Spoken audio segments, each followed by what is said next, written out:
আইন শৃঙ্খলা পরিস্থিতি যে অবস্থা, মানুষের নিরাপত্তা নেই, মানুষের নিরাপত্তার জায়গাটা অত্যন্ত গুরুত্বের সাথে দিতে হবে। দুর্নীতি একটা ভয়ঙ্কর জায়গা তৈরি করেছিল সর্বস্তরে, সেখানে দুর্নীতি নিয়ন্ত্রণ করা একটা গুরুত্বপূর্ণ চ্যালেঞ্জের জায়গা।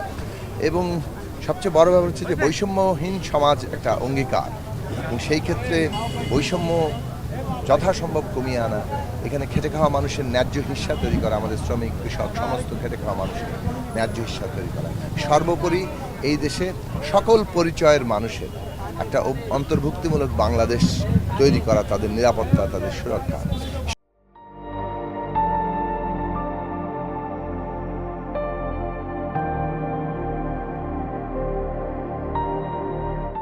সব জায়গা থেকে বলবো যে এই চ্যালেঞ্জগুলোর জন্য সবচেয়ে বড় একটা যাকে বলে যে অনুপ্রেরণা অথবা গাইডলাইন, সেটা ওই যে বললাম যে আমাদের শহীদের আত্মত্যাগ, আমাদের সমস্ত যোদ্ধাদের লড়াই, সেই লড়াইটাকে আমাদের সবসময় মনে রাখতে হবে, যাতে করে আমরা বাংলাদেশের যে নতুন করে গড়ে তোলার একটা সুযোগ তৈরি হয়েছে এই এত আত্মত্যাগের বিনিময়ে, সেইটা আমরা কাজে লাগাই। আরেকটি বিষয় হচ্ছে সরকারের জোটের মধ্যে আপনারা আছেন, তাদের ভুল ত্রুটি দেখলে আপনারা তাদের জবাবদিহিতার আওতায় আনবেন কিনা?